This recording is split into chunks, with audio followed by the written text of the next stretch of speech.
So, primitive man was thinking about the round world and a spot on it, and wondering how far it was around the Earth.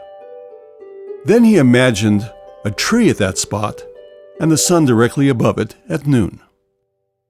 Now he knew that in the time it took the sand to run through the glass, the sun would move a little bit, and it would be noon someplace else. And after that same amount of time, the sun would move on, and it would be noon in the third place. One glass time, one distance. A second glass time, that same distance.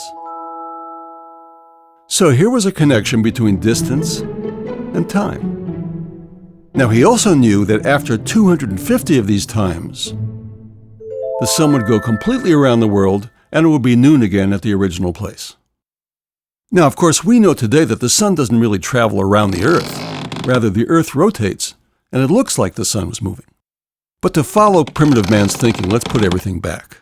Now, he realized that 250 of these distances would go all the way around the Earth. Let's call it a one-glass distance. What he was saying was that the distance around the Earth was a one-glass distance times 250. There's times again. So if we could find out what a one-glass distance was, we'd know the distance around the Earth. Now, you might think that the hard work is over. You might think it'd be easy to find out what that distance is. But it turns out that that distance is a lot longer than you might think. And we're going to need another trick to find out what it is. Okay, let's go.